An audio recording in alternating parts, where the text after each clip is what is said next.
Hi, I'm Eric Richards, and welcome to the webinar Using Questioning, Details, and Personalization to Complement Stories and Reading. Thanks for taking some of your time today and joining me in this webinar, and thank you to Voces Digital and Teachers Discovery for hosting the webinar. First, let me say that I truly hope everyone is staying safe, staying healthy. I know our world has just been turned upside down, and I truly hope that everybody is transitioning well, because I know we're all working hard and doing the best we can during these times. And I have to say, also, I was talking with Aaron as we were setting up some of the test runs to make sure everything was working. And I said, I felt bad. I said, just what everyone wants to do is sit in front of a computer screen a little bit more. So I truly thank you for taking that time, spend a little bit more time in front of the computer with us, and yeah, I hope you're gonna take some great stuff home today and stuff that you guys can readily use. As I said, I'm Eric Richards. I'm a German teacher at Fort Zumwalt North High School in O'Fallon, Missouri. O'Fallon is a suburb of in St. Louis, Missouri, and I am also the World Language Department Chair there. Uh, I was recently honored as the Distinguished Foreign Language Educator of the Year with the Foreign Language Association of Missouri. And then more recently, I was very much honored and humbled to be selected as the Central States Teacher of the Year.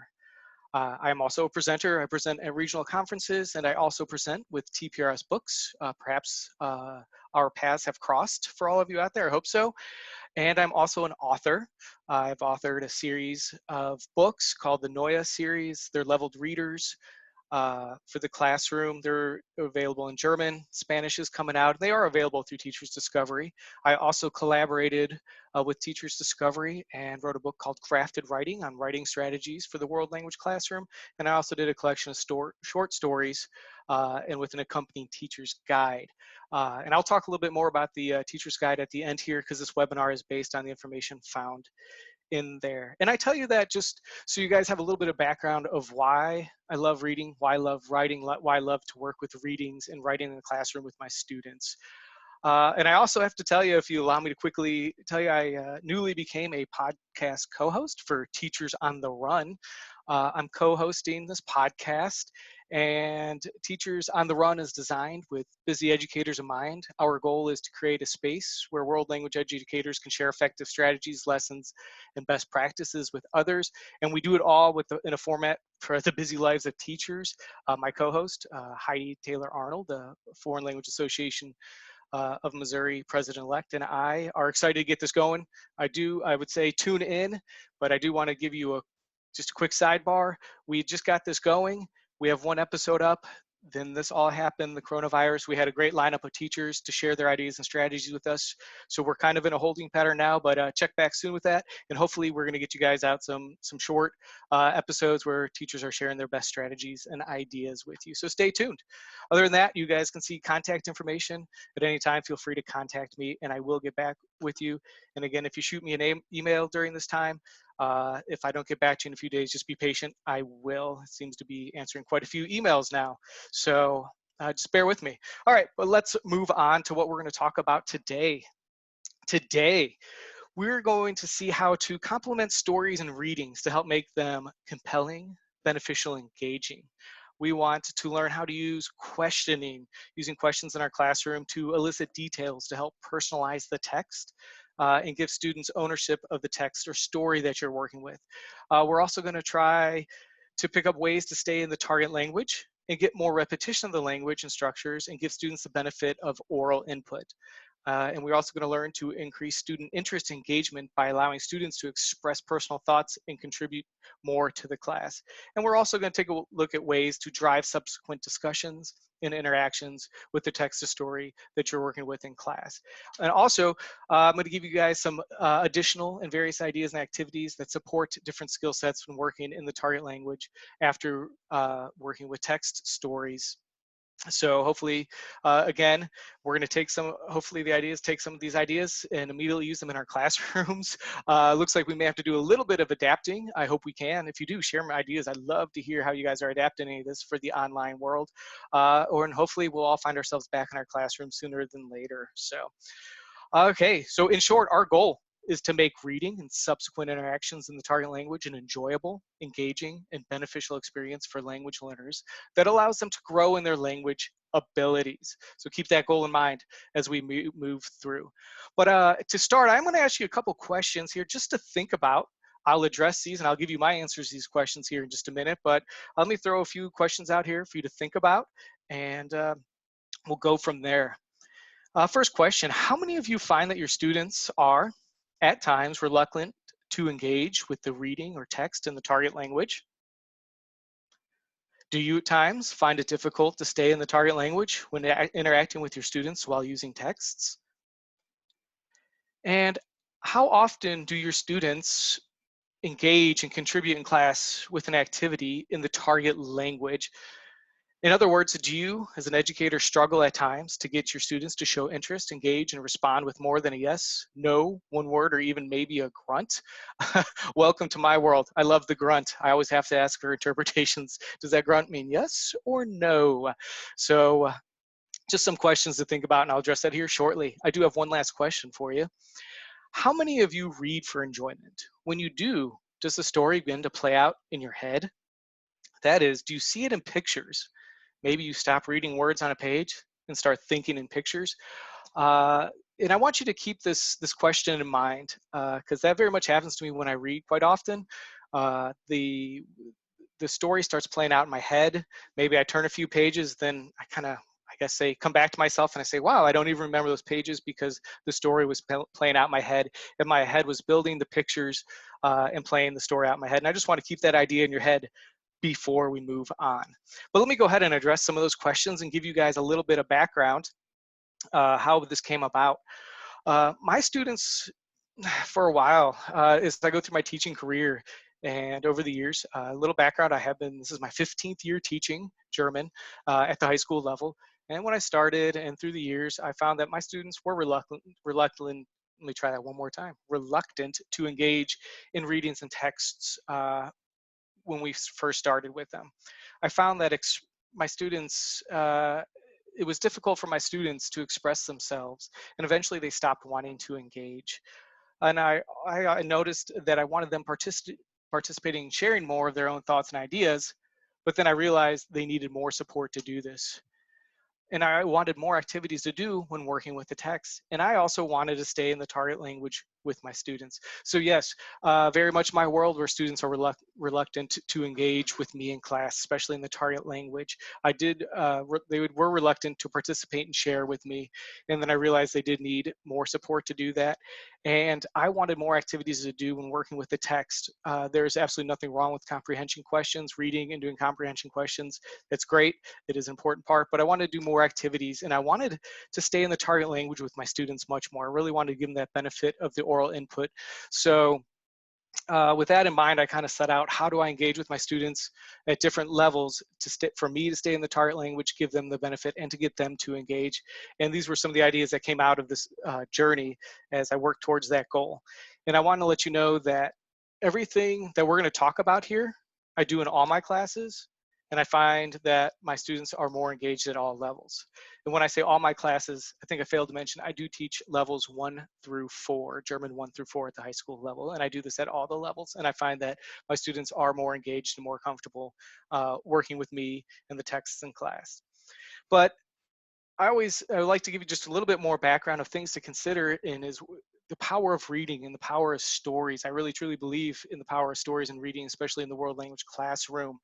And the question I have is, why try to make reading enjoyable and drive students back to the text with various activities? In short, reading is one of the most powerful tools for language acquisition that we have. Here are some things that studies have found. Picking up word meanings by reading is 10 times faster than intensive vocabulary instruction. Incidental learning of words during reading may be the easiest and single most powerful means of promoting large-scale vocabulary growth. And we remember things best when they are organized with everything else we know, when they come with stories attached, rather than as isolated bits of information. It's just some food for thought to think of the importance of reading and why I'm trying to engage my students and drive them back to the text. And lastly, we are going to get started here shortly. I want you to remember as we go through that I respect all the teachers. I know we work so hard, and you are the expert in your classroom. You guys know your students and their abilities. So everything we talk about here, please take the overall idea, implement them as you see fit, play to your strengths, play to your teaching style. And I always say just because I do something in a classroom in a certain manner doesn't mean it's necessarily going to resonate if another teacher does that, because we have our own style. So take it, adapt it, make it yours, and yeah, rock and roll with it. And I hope you enjoy success. All right, as we move on, let's get started here. I want to talk about oral questioning and the idea of questioning, asking questions to our students. And I want to talk about why we ask questions, what kind of questions are we asking, and where to find some questions. And then after that, we will break it down, and we're going to show you some examples of what we can do and how this would look if we were working with the text. Then I'll give you some follow-up activities, and then we'll end it there. But let's get started. Why do we ask? Why is it important that we're asking questions to our students in class? Questions elicit responses. Think attention, engagement. We're kind of geared when people ask us questions is to respond, even if it's a nonverbal response. When people ask us questions, it kind of grabs our attention and we say, oh, I need to be listening here so I can respond. Also, by asking questions, you increase input and exposure to the target language. So it allows me to stay on structures and vocabulary and allows some of that oral input by asking questions that recycle some of these structures and vocabulary and drive them back to the text. Also, questioning allows you to easily and quickly check for comprehension. I can easily and quickly know if my class, if what I'm saying or what they're reading is comprehensible to them, just by simple questions. It's quick, it's easy, and it allows me to adjust rather quickly.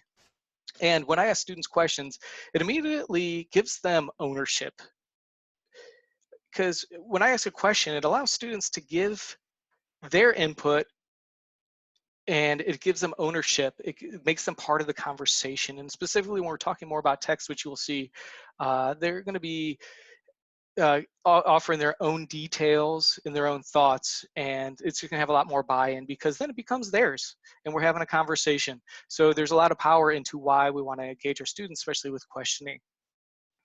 In questioning, if we stop and we think about it, when I work with my students in class with the text, and again, I'm going to show you examples, there's all kinds of different questions that I'm going to ask them and all kinds of different levels of questions that I want to engage with my students. And it just depends on their abilities and where we're at.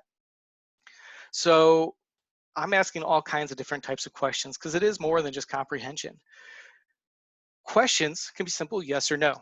And again, I want you to think that yes or no questions are great questions, especially for beginners, but they work at all levels. Questions can require one-word responses. For example, I could say, what color is the table? A one-word response might be brown, gray, or kind of a variation, I could say, what color is the table? Is it brown or gray? Again, this is a very safe way for your students to respond, to focus on the message, and they're only worried about responding with one word.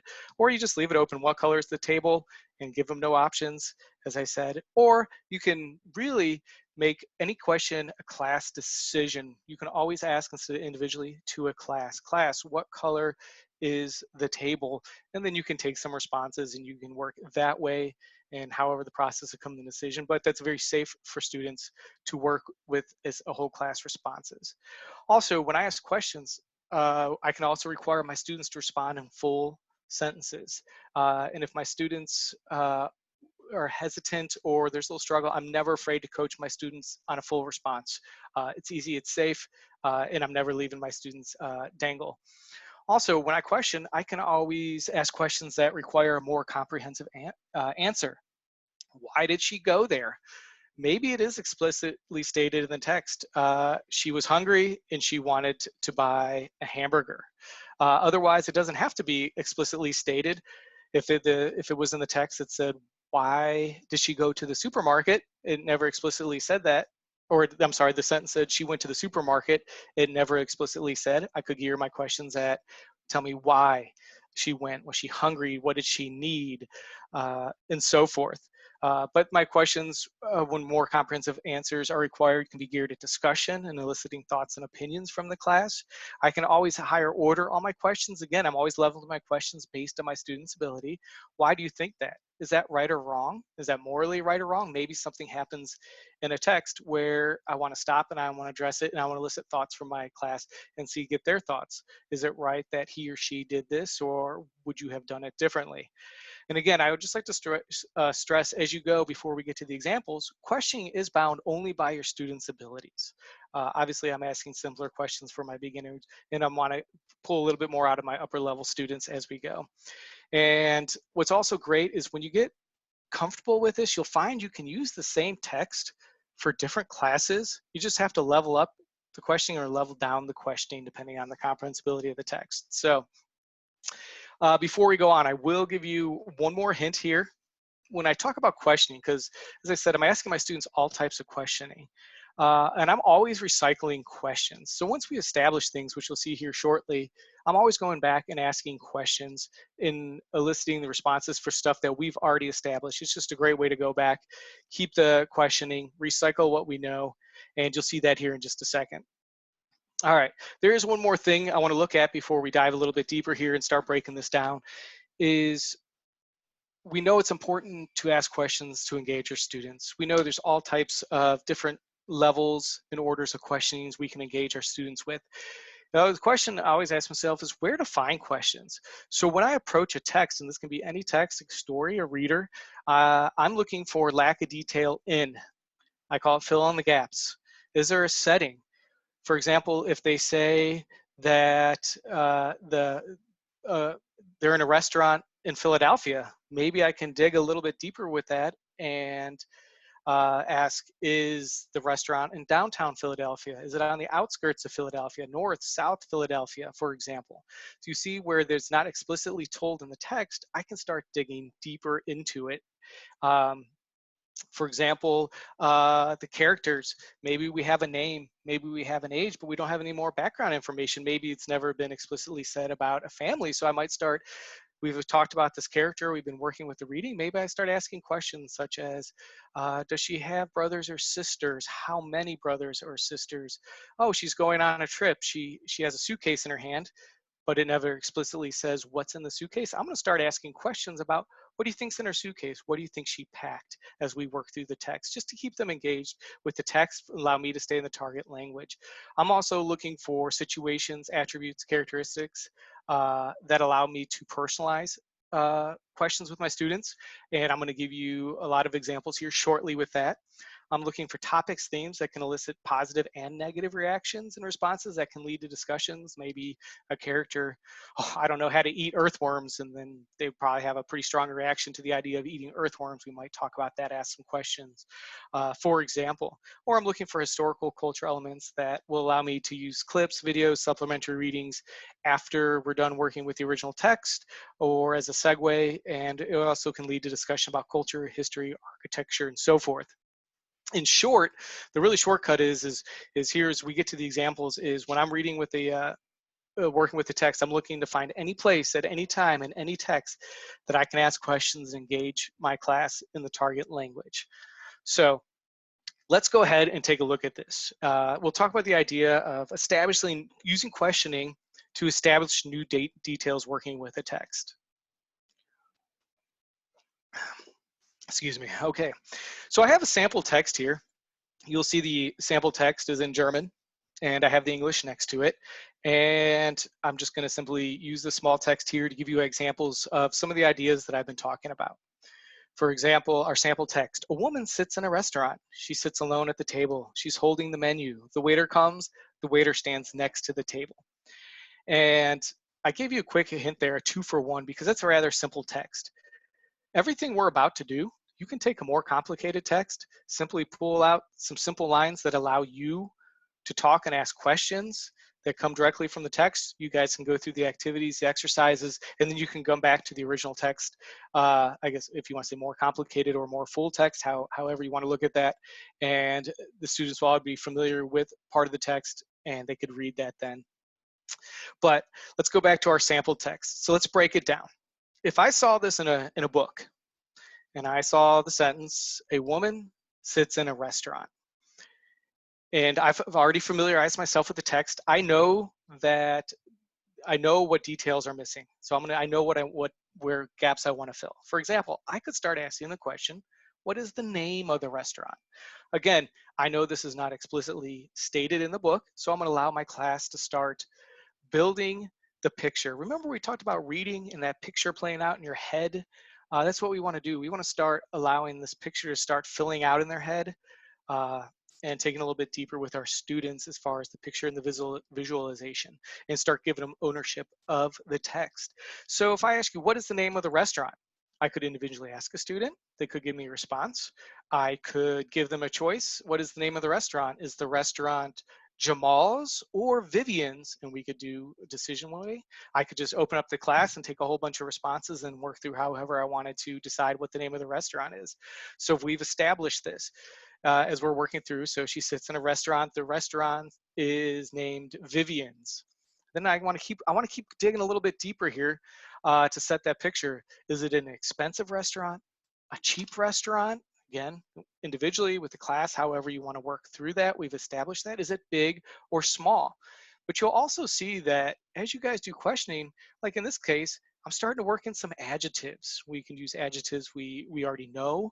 Maybe I could sprinkle in some new ones and kind of circle and stay with those for a bit.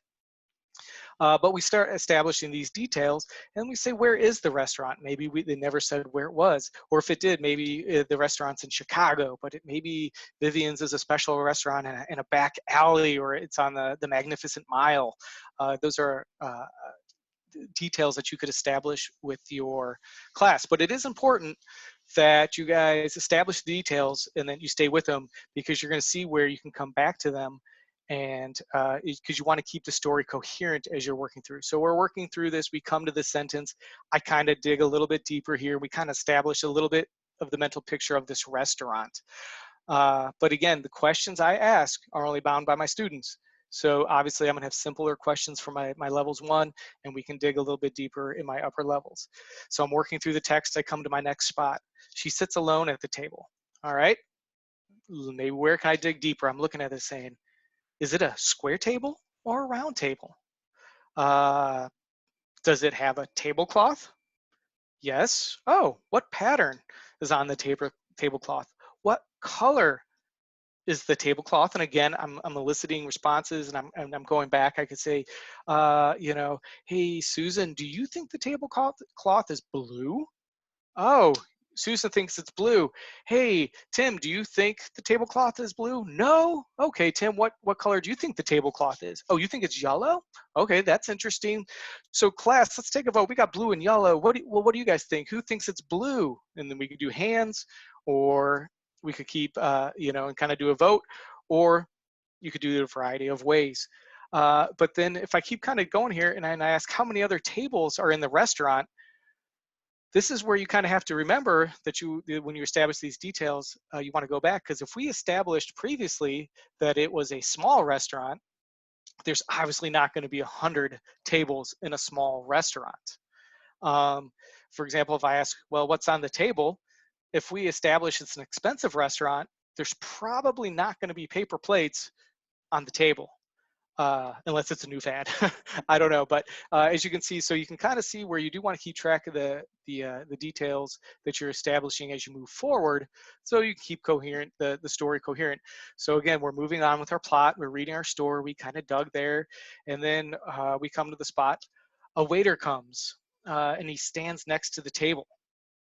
And again, you don't have to do this every line, just where you can find it.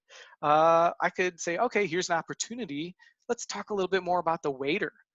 How old is the waiter? And you can drive it. You can say, you can always have the idea in your head, you want the waiter to be old enough to have a beard. So if someone says the waiter's 16, maybe we want to make them a little bit older, so that it's to help you kind of even drive your own questions. So if you want to say, does he have a beard? Is the beard long or short? What color is it? What is he wearing? And again, I take that as a quick example to say, okay, if we establish this is an expensive restaurant, then maybe he's wearing a tie, and maybe not a t-shirt.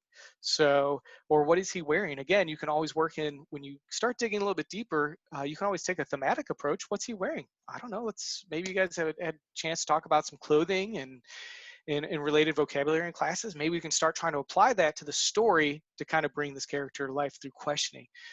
And you know, with colors like, oh, he's wearing black pants or brown pants and so forth. So you can always work on thematic things as you guys look where to put these questions in and where to start kind of filling out this picture. You know, there is a waiter standing to the left or the right of a woman. I don't know, maybe that could make a difference somewhere in the story, but these are just ideas to tell you that as you work through the text and you find these spots in the text where things aren't explicitly stated, maybe you can stop and start engaging your classes and just stop there in the text and allow them to fill in the details, giving them ownership of the story and letting them kind of bring this to life. Just some ideas there. I hope everyone's following along here. I know there's a question and answer session at the end. I'll get through the presentation and I'll try to get all your questions answered here. So just bear with me here. So those would be questions relating with establishing new details in the text.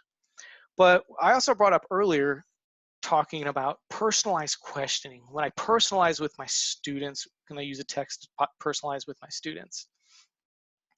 Personalized questions are, when you're approaching a text or reading in class, they can be included at any time as you work through the text. And don't worry, I'm going to give you some examples here. We're going to look at a sample text, show you how you can work that in, but they can be they can be included any time as you work through the text, even maybe before, to kind of warm them up to a topic or an idea. They could be linked to a text or a related structure, maybe something that comes up, the structure will go to, and that's something you want to work a little bit more with your students to give them exposure to. You know, if it says, you know, in the story that Jamal will go to the store on Tuesday, maybe I'd ask my students, you know, where will you go on Tuesday? Again, just allowing the repetition of the structure in the word, in the vocabulary with your students. It can be connected to a theme or a topic: school, morning routines, travel, sports. I'll show you an example of that coming up. These can be spontaneous. They can be based off student responses, or scripted, because you will find that as you get more comfortable with the skill set, things become a little bit more spontaneous. You get more confident and comfortable, and sometimes you can really roll really down a nice tangent where you're really in the target language and everyone's engaged, getting a lot out of it, and really kind of do that, and then kind of always veer back into the text as you get a little bit more comfortable. Will tell you that when I'm talking with my students, I like to include myself. I work with high schoolers, and believe it or not, I think sometimes they actually do want to know what's going on in my life. But I do like to have a little bit of fun with them. I exaggerate. We have a little bit of fun. And again, if I come to a point, and I'm going to show you this here in the example here in just a second, they can lead to higher order responses. For example, if you were talking like some topic of school was coming up in your text, in your reader, in your story, you could always stop and ask your students, if you could change one thing about school, what would it be? Would you rather go to school or have a job, and why? Again, you can always level up. So in short, and before we get to the examples, you simply engage your students and increase their interest by asking questions and talking to your students in the target language about themselves and their interest. So let's take a look how this might look if I came across a text. So a sample text, again, you'll see it in German and in English. The alarm clock rings. He has to get up, but he doesn't want to. Today is school. He has to go to school, but he doesn't want to. Now, I could, if I wanted, we could go establish new details, talk about the school. Is it a big school, small school? But let's give you some examples of personalizing with this. So if we kind of read through this, I might stop and say, okay, so I have the topic, the theme of school going on here. There's an alarm clock in there and the idea of going to school. So I may have just been reading through, and all of a sudden I'm going to start engaging my class. And I might ask my class, so what time did your alarm go off this morning? Maybe I'm going to take some volunteers. I might individually ask somebody that I know is comfortable and ready, or take volunteers, or I may just volunteer myself. And I might, what time did the alarm clock go off this morning? Oh, mine went off at this time, and kind of warm students up. Again, you're talking about time, nice little thematic thing you're working in there. What time did your alarm clock? So your student starts responding. Oh, Jennifer, your alarm went off at 7 this morning. Okay, Bobby, what time did yours go off? Oh, it went off at 8? But Bobby, school starts at 7:30. You could run and have a little conversation, or Jennifer says, yeah, hers went off at 7. And then I ask somebody else, somebody says, oh, mine goes off at 6. Respond, wow, that's early. Then I can just kind of start engaging the class. Whose alarm clock goes off before 7? After 7? And then I can gauge them. What time does your alarm clock go off?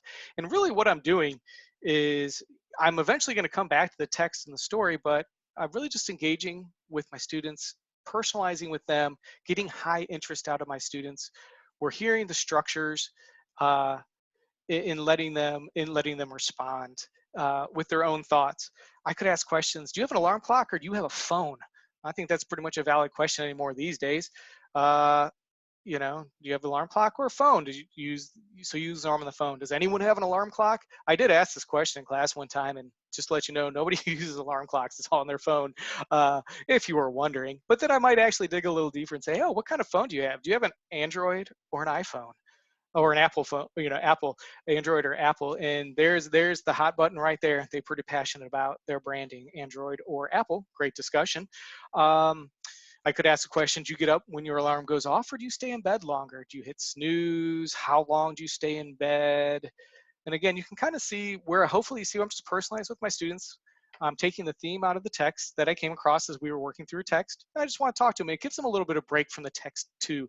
It kind of keeps them fresh. So when we do go back to the text, all right, we've engaged, we kind of broke from the text. We've had this great little conversation in the target language. Now we're ready to go back there a little bit fresher and willing to probably engage with the text a little bit longer, a little bit deeper, perhaps. Again, or you just kind of go, are you tired today? Ask the class, who's tired today? Did you want to come to school? Who didn't want to come to school today? And again, you can always level things up. If you did not have school today, what would you do? So you can see that, again, the questioning level is very flexible with your students. But again, the idea was that I was working with the text. I came up to this, I found this kind of theme of what was going on here, and I stopped with the text, engaged with my class, personalized with them, and then we go back to the text and finish whatever activities or what we wanted to go through, what I had planned with the text. But it's a nice little break. I mean, again, I will tell you that there's no set time limit that I do this with my students. I kind of go till it fizzles out.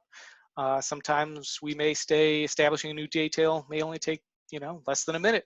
Sometimes they're a little bit more passionate about something. We may be there a couple of minutes, a few minutes, personalized with them. Sometimes they're just not engaged with the topic so much. So maybe it's only just a few questions. Other times they get pretty passionate about the personalization, and it can go on for 5 minutes plus, I've seen. So, and then I just go back to the text. So with that being said here, and in the interest of time, we talk about some questioning. Why are we asking questions? What kinds of questions? Where can we look for questions? Some ways to establish new details, some ways to personalize with our students. But as we go through, as you go through this and you start this, I'm going to give you some just overall hints, and then I'm going to give you guys a few activities that you can do after we've done this in class. If this is something you choose to do, whether you're going to take apart it in a text and establish a new detail, or if you're going to just personalize with your students, you don't do this with every line or every time. You just find a good spot where you think the students are comfortable and that you can engage with them.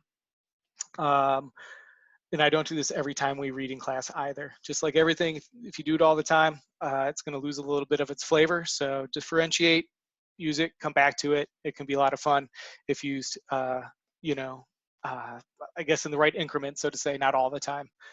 And also, I always recommend that you familiarize yourself with the text. Make sure that if you do choose to add new detail to a text, that you do read the whole thing and you're familiar with the whole story or reader, and that you don't allow them to establish something that is established later in the text. So for example, if you said the restaurant was in Philadelphia, but later in the text, the restaurant is in St. Louis, it's a little bit hard. So just make sure that you're familiar with the text. And also move on when it fizzles or interest wanes. So if I want to try to establish a new detail with my students in class, again, like I said, it can fizzle, it can wane, it can fall flat, and I'm just going to move back onto the text and keep moving.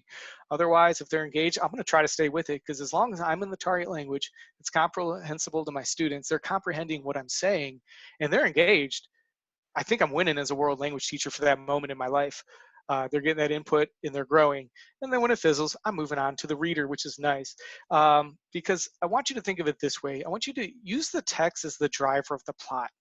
You're not necessarily coming up with the story or making up a story. The story is in front of you. What you are doing is using questionings to add depth. So if you think about the plot, the book, the reader in front of you, that's uh, the horizontal line that's driving the plot forward. When you stop and ask questions, establish new details, or personalize your students, you're just adding depth. It's the vertical, if that makes sense. So again, you don't have to have the stress of making up a story on the fly or see where it's going. You already know where it's going. You're just going to take certain spots and you're going to go vertical. You're going to add depth to the story and allow them to go back to that idea of when you read that picture forming in your head, but you're giving them ownership to make them form that picture in their head. I do also offer, especially if multiple classes, like, if you have 3 Spanish 1 classes or whatever the case may be, have a recorder in each class that records the new details, because you're going to get confused. And if it goes on long enough, there's going to be lots of details and you're going to start. So it's just going to help. And there's a few activities you can do with that. So those are some overall hints as you guys approach this. Okay, so you've worked with the reader of text, and then you did some question, you established some new detail, you personalized with your students. But now what? So let's just look at some simple follow-up activities.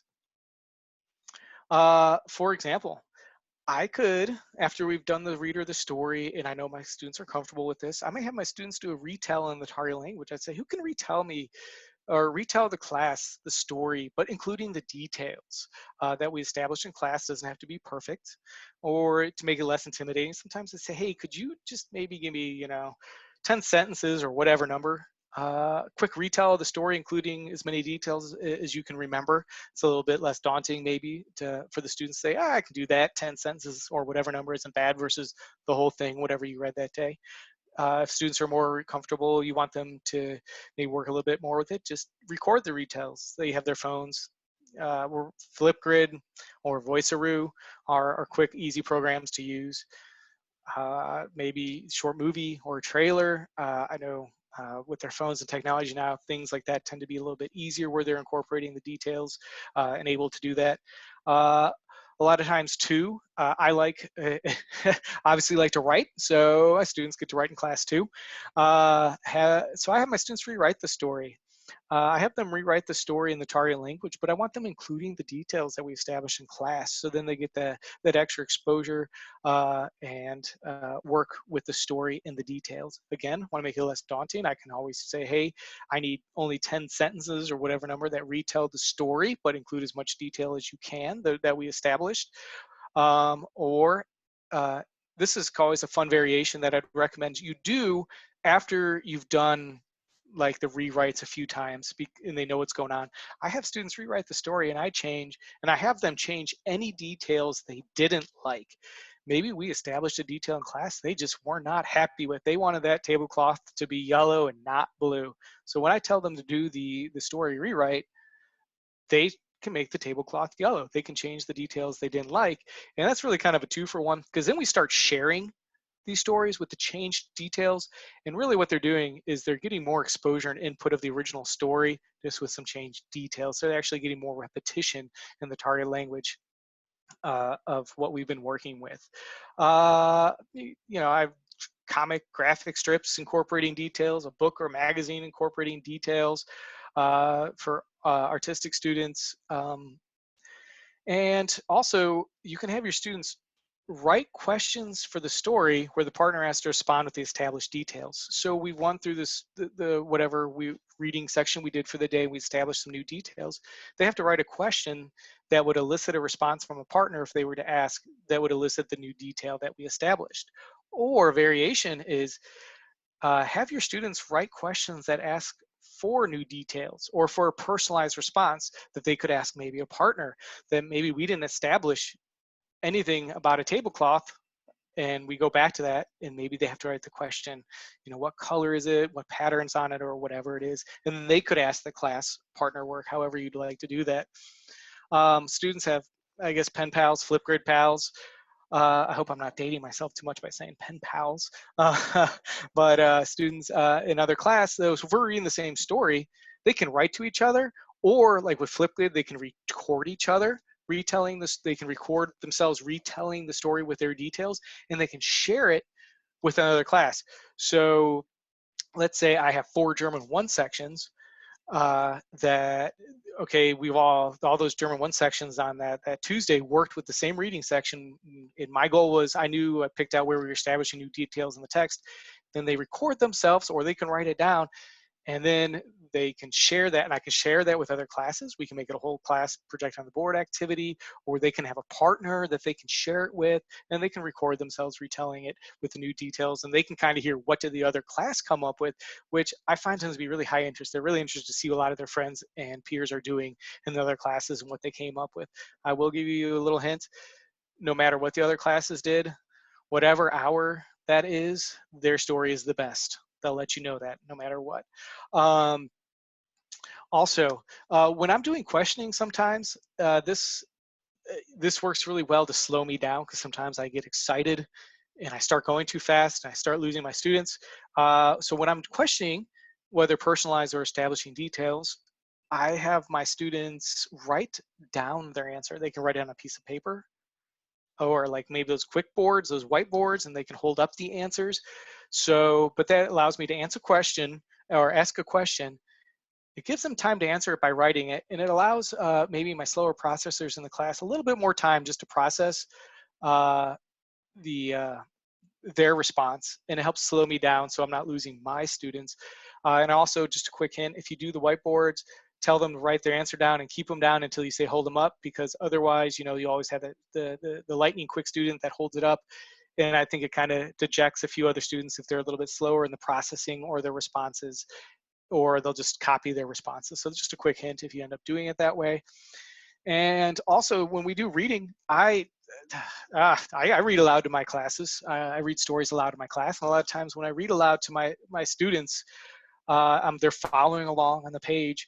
And as I'm reading, I may just insert a new detail as I'm reading. So if in the reader it says that Susan goes to the grocery store, I may be reading along, get to that point, it says Susan goes to the grocery store, and I may just throw in on Tuesday. It's not written, but they're processing it, they're hearing it. Or I may change a detail. If I go back to my sentence, Susan goes to the grocery store, I may be reading along and I'll say Susan goes to the shoe store. And then I just wait a minute, see if they process it. But, you know, just kind of keep them on their toes to make sure they're really following along and keeping with you. But with that being said, I know in the interest of time here, and I do want to get to some of your questions, that I want to give you a couple final thoughts here, and then I really want to try to get to your questions and answers. I know, I hope that wasn't too much in this amount of time, and I hope this is coming across okay virtually. I'm used to doing this in a room full of people where we actually are really answering questions. I'm getting responses, and you can see it live how this looks. So I hope you're able to visualize how this might look in the classroom. And I'm going to give you just a couple of final thoughts here, and then I'll get to some of your questions here. I love these quotes because I think they kind of sum up, at least give you an idea of what we're doing here when we talk about details and personalize it with our students. By Steve Gons, it's always the small pieces that create the big picture. It's the little details that are vital. Little things make big things happen. And the longer I've been at that, the truer this seems to be, because there's just times where we get into this, and after my students are comfortable, that we go so much longer than I ever thought we would. And sometimes I have to let things go at the end of the lesson, because like I said, it's a win for me. If we're in the target language and they're engaged and it's comprehensible and they're comprehending and they're responding and we're just having a good time and we just stayed in the target language for like 35 minutes, that's a win. I'm taking that every day, all day long. So sometimes I really find sometimes just doing these little things really does lead to the big things, and it makes big things happen. The details are details. They make the product. The connections, the connections, the connections. It will, in the end, be these details that give the product its life. And that's essentially what we're doing as we're doing a reader. If a student's just reading a story, it's not their story. But when we start allowing them to engage with the story at a personal level, start allowing them to to dig a little bit deeper, add a little bit of that vertical depth to the story, that story becomes theirs. It becomes their product, and it allows that product to come to life, and it really gives them ownership. And you're going to find the buy-in and the engagement so much higher when they just got when it's their product, so to say. So I'm going to wrap this up here real quick and then get to your questions. I really hope you enjoyed yourself and found value in today's presentations. I also hope you are taking away some ideas that you can readily use in your class or virtually. Again, if you're doing something virtually, man, adapt it. I know that's what we're doing now, so please share. It's awesome. Make it your own and do what you can with it. That's awesome. And just remember, go back to the presentation. I'll share a link for the presentation. Go back, and not everything has to be done at one time. When you try something, and when you feel comfortable, add or try a different element and slowly work through the options. Maybe just if you find a reader, or you know that you're working with a story or something, just find one spot that you could, I'm going to try to establish a few new details. You don't have to do it for 20 minutes. Try it one time, and then maybe start building from there, or find a spot where you can personalize and say, I'm going to have a few questions just to personalize the students. We're going to go back to the text. You can script out them until you get comfortable. I've been at this a while. I can do this on the fly and I'm comfortable, but I want you to know it didn't come overnight. A lot of experimenting, falling flat, and just getting up and trying it again until I get that feel down. So just feel comfortable, slowly work through the options, and always play to your strengths. Again, just because I did something, it doesn't mean you have to. You guys are all the experts in your class. Your students know you. They don't know Eric Richards, they know you. So just do what you do best, and you're going to enjoy a ton of success with this or whatever you do. So take it, make it yours, be yours, and do the best you can with it. And your students will appreciate it, and you're going to have a lot of success. The last note I have for you, I promise, then I'm going to look at some of these questions, and I'll get back to you. Is this webinar was based, as you can see the picture there on the right, on a teacher's resource and activity guide that accompanies the book. That's Not Your Everyday Stories in German. It's only available in German, but I did create about a 50-page teacher's guide and activities. It covers everything we talked about in this webinar. It's going to give you a lot more activities and things to think about. You're going to find that the activities in this easily adapt to other languages. Most of my examples are in English. Some are specific only to German, and some are specific only to the stories, the collection of short stories that are in that book. But I would say a lot of this, that you're going to find a lot of good information that could help you. And again, it's going to help you facilitate language acquisition through comprehensible, comprehended, written, and spoken language input, and have different activities for you. If you want to check it out or come back to this, or just shoot me an email, I'll be happy to answer any of your questions. Just a quick heads up, if it is something you want, it's on Amazon. It's only a Kindle edition, sorry. And for any German teachers out there, the book that goes with this is available on Amazon. You can get that in print or in Kindle edition too, and then also the guide. So if you want to look more into this, dig a little bit deeper, you can find a little bit more information there. Or again, feel free to contact me, and bear with me if it's a little bit before I get back to you. As you all know, we are transitioning here, and I guess our electronic communication load has greatly increased. But I do thank you again for taking that time. I know we've all been sitting in front of computers for quite some time. So I'm very grateful and appreciative that you took this time, and I really hope you guys got something out of it. I'm going to go ahead and I will look here. I got the question and answers up, and I will see what I can answer for you. Otherwise, if we got all your questions answered and you're good to go, thanks again. Otherwise, stay on. I'll go through some of these questions here for you. All right. Okay, do you have pieces of reading that you have your students read, or it just comes from the book? That's a great question. I have the skill here that I do, they are not just directly with this book. I will say that. I can do this with any of my readers. I use all different titles, all different levels of readers or excerpts. With my students, again, where am I looking for these questions? I will tell you that this is really happening more with my readers, fictional stories, obviously nonfiction, documentary, cultural stuff.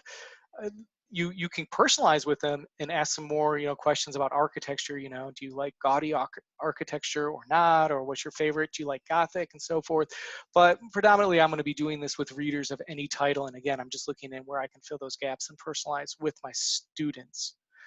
Um, the next question I have is, how do you keep track of all the gaps you fill in as students add more and more details? Again, that's I had to learn the hard way. Get a class recorder, have a student to write them down, and just shorthand the answers as we go. And if this is going to be, let's say, something I'm going to do with a piece over a couple of days, I just have them write it down on a piece of paper for me. If you're one-to-one, you can have them, share a document with you, and it just says, and I tell them restaurant, just write the name, tablecloth, blue, age, whatever detail we establish. I just make sure I'm working with that student in class saying, hey, make sure you write that down, and they'll write it down. And then I can easily just say, hey, oh, first hour's paper, I can go back and see the details. Because if I'm working with this over like the same section, the same class, chances are I'm going to establish details and personalize with my students in the same place. So I just have them write it down to keep it straight for me. That's a great question. With the next question, with your text examples, at what point do you see the text? Do you always start with written text, or do you ever just tell the story verbally? I'm also wondering whether they will then rewrite the story but add the details they remember. Okay. You can, again, I would be very flexible on this. Keep it fresh for them. I would say, yeah, no, a lot of times we're reading through the text. Sometimes, I may give them a few minutes, have them read through, familiarize with what I need to, and then I start working with them, checking for comprehension, and then I'll start maybe asking some questions. So they've seen the text from the beginning, in many cases. Do I always start with a written text? You don't have to. I'd say it's a little bit more of a different skill set just to start telling a story verbally, but I also do that. With this, I like the text, especially for teachers that aren't familiar with this idea, because they don't have to worry about telling a story or verbally coming up with a story. Everything's right in front of there, so there's a bit more of a comfort level. But to answer your question, yes, I verbally tell stories. We do stories in my class. Absolutely, do that way also, and let them establish details as we go. And yes, they will rewrite the story and adding the details that remember. That is one of the activities that we do that I mentioned, that after the story, I do have them reinforce that with writing. So, and I'm just going to go ahead and read this. So basically, the students are creating all the details of a story as a group. You simply give them a bit of the plot at the beginning, and then you ask some questioning to bring the story to life. That's a very short way to, yes, that's a short, sweet way to put it. I love that. That's great. Um, I'm just making sure I'm looking back at that, make sure I got it. Yeah, so again, like I said, they can have the whole text there, or I can just pull out 5, 10 sentences of the text or whatever it is, or pull out what I want that allows me to question and have them bring that to life. And when they bring that to life, then I can give them the original text with all the originals, with the the full story in there, and let them compare. Yeah, no, that's a lot of fun to do too. I hope that answers that. Okay, if you end up using a question that students don't understand, and you're not able to use a workaround in the target language, do you ever just drop it and move on? Oh, wonderful question, great. The short answer is yes. If I realize that I went out of bounds with my students, I will either move on. I will try to make it obviously comprehensible to them. If I can't do it in the target language, sometimes I find that maybe if I just put the target structure of vocabulary on the board, like in German, and then just write, in this case, the English translation, because that's their L1 for most of my students, that then they can understand the question. So I do move on. If I'm like, ooh, I was way above them, my bad, let's just keep moving on. But if I'm like, oh man, we're right there, they might just need a little bit of help here, I may put it on the board with the translation, and then they can see the question. Then I'll kind of work with that question, so they have that visual, and we can kind of work with that question. So what level would you use these sample texts for? Well, these sample texts actually came directly from some of the stories I wrote in my short story collection, to be honest. And they seem rather simple, But when I get to field test all my work in classes and with other teachers. I actually started this in my upper level classes. My level 4, I use these simple texts because I wanted to just see how deep we could do, how much detail we could establish, how much I could personalize with them. Even in that simple text, we were really able to really do quite a bit with it.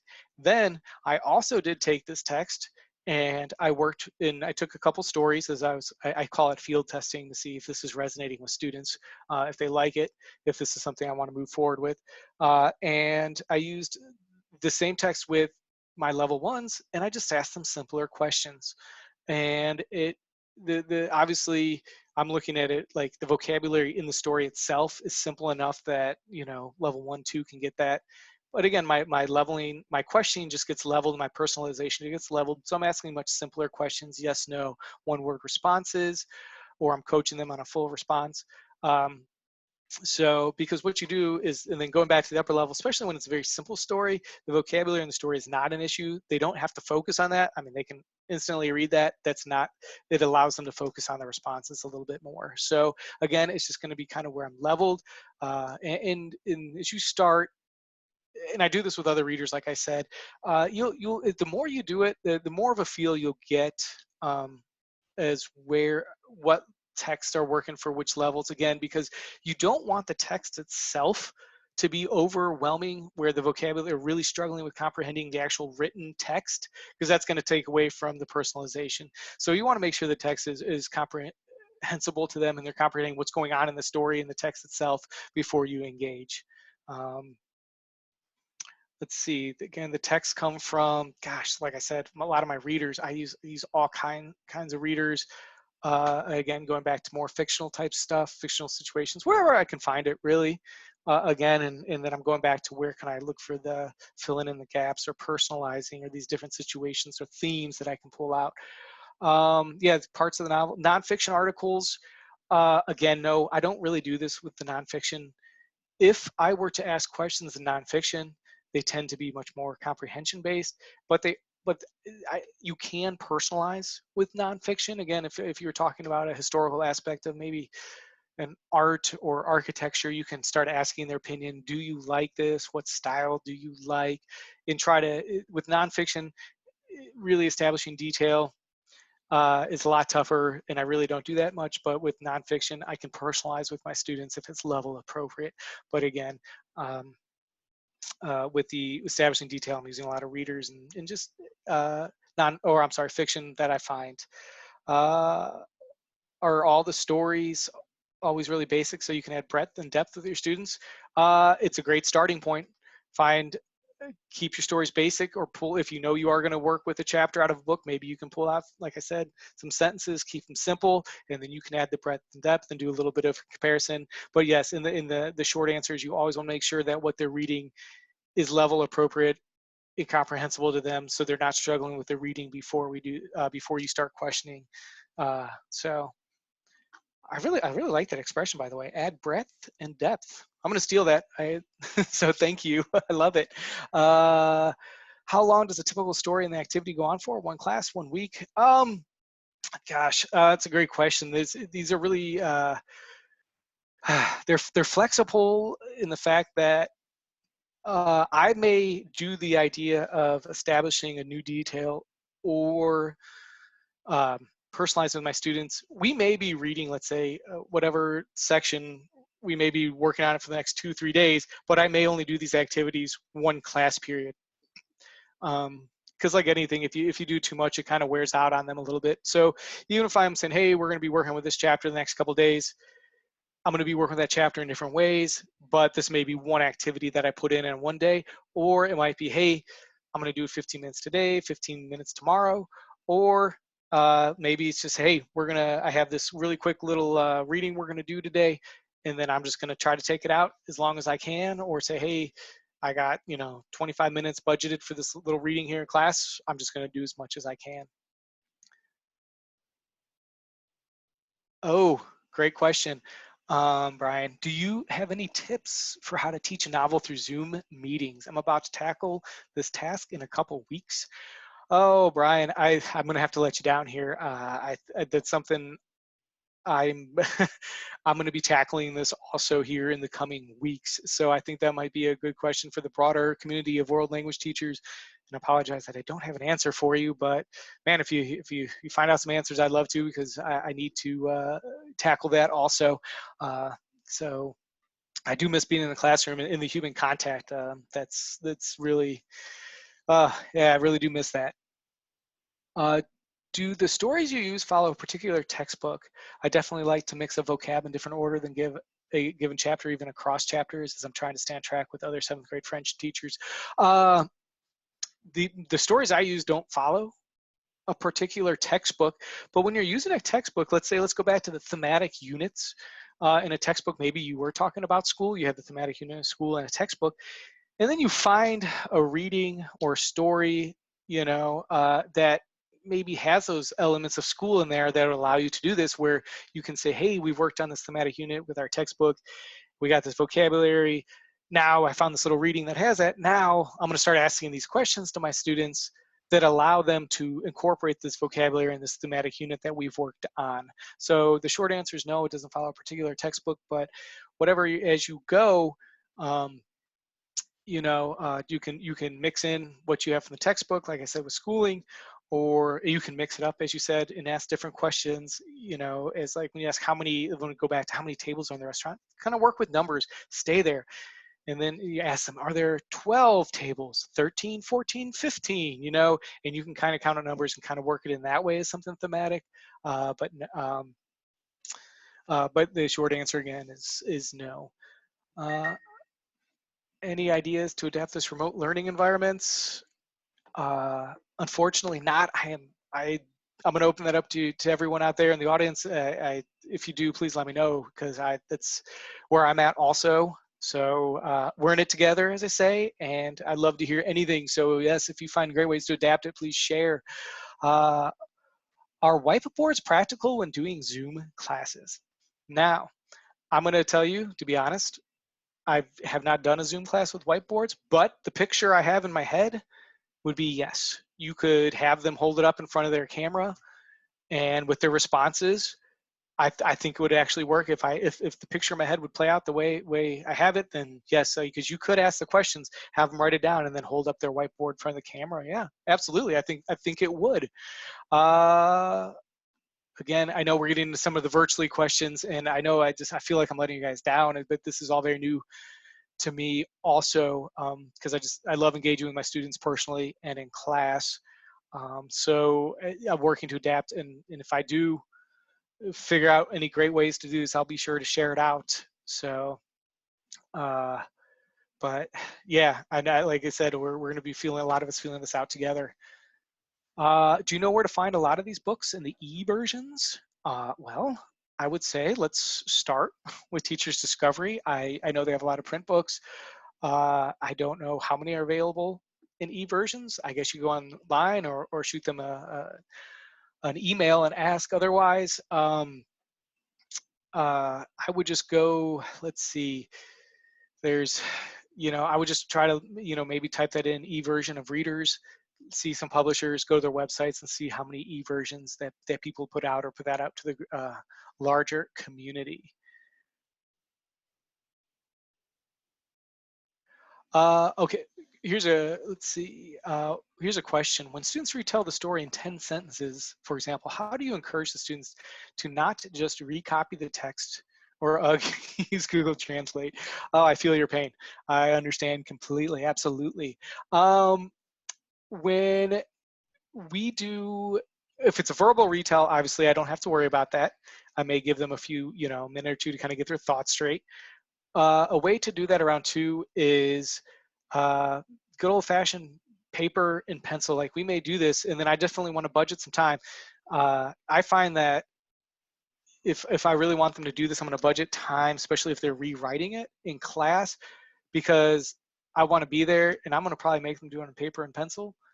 I know it's a little old-fashioned, and we're going to do it in class after we establish the details, to avoid that situation where they are either on the computer, or B, they're taking something home and they're putting on the computer, translating it, or sharing it. So That's kind of how I get it, a little bit old-fashioned. It seems to work and respond, and there's actually benefits that students are still writing with pen and paper. It actually forms neurological pathways and helps them retain language in their head. There's a research you can check on that. So uh, even though people say it's old-fashioned, it's actually still very beneficial for our students. Okay, great questions, by the way. I love these questions. You guys are great. Thanks for staying tuned in. Full sentence student responses. How do you coach them to do this? If they answer with one word or less than what you want, do you have a trick gesture to quickly reestablish a full sentence response? Basically, I just stay positive with the student. I don't want to leave them hanging out there, and I don't want to leave them embarrassed in front of the class. So if they respond with, you know, the restaurant is in St. Louis.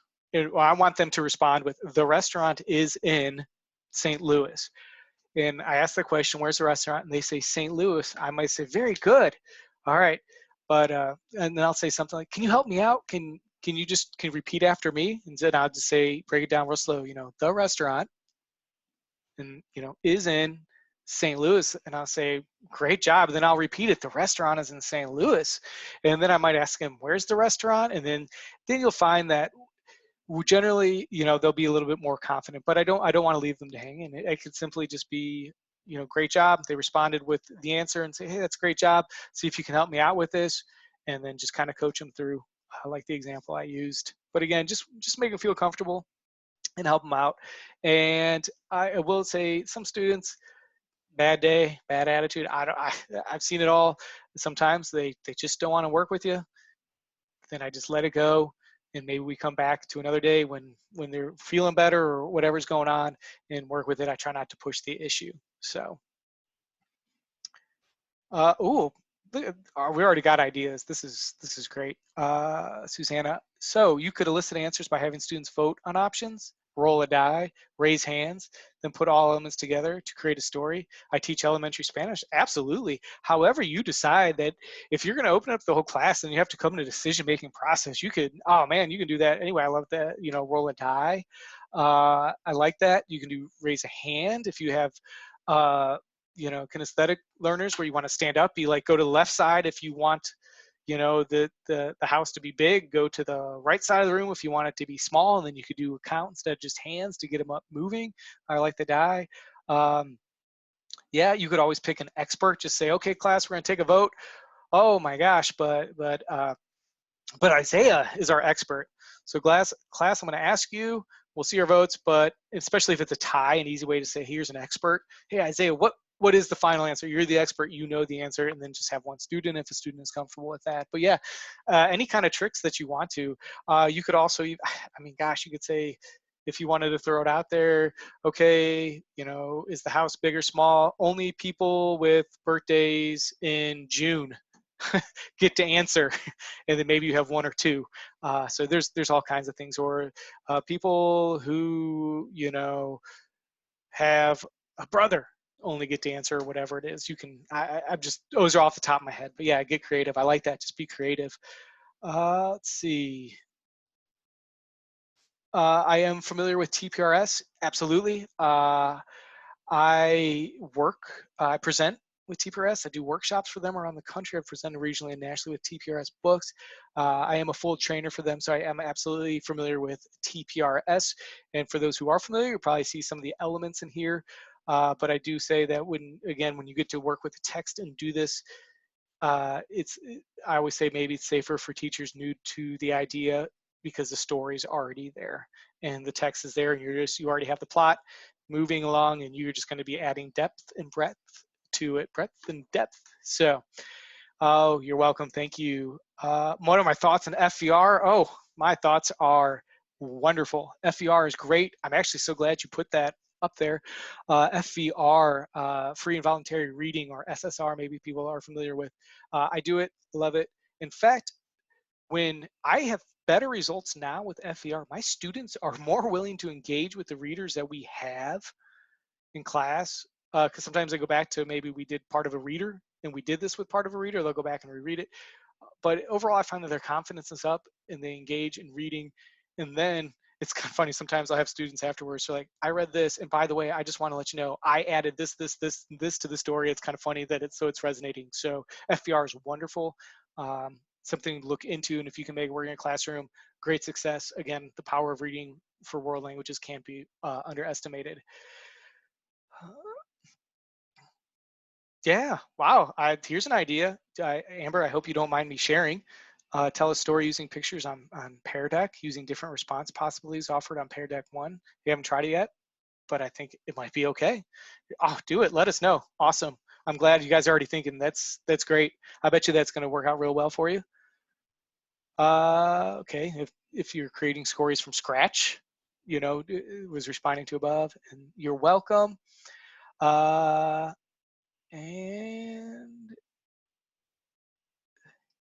oh, I guess I'm getting some responses here talking about there are PowerPoints out there that have stories that you can do. The stories for the virtual, if teachers need a storyline, there are PowerPoints out there available. And let's see.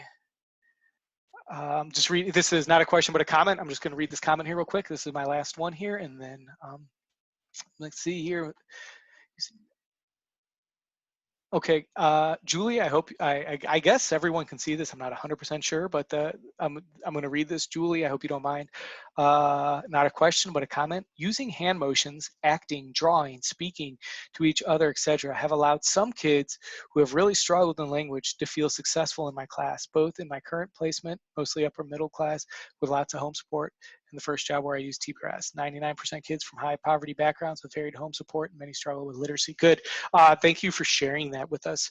Absolutely. Whatever you can do to make this comprehensible and accessible to your students, do it. If it's hand motion, acting, drawing, speaking to each other, absolutely. And I do address a little bit of that too, a little bit more in some of the activities too, I should say in the teacher's guide. So that's great.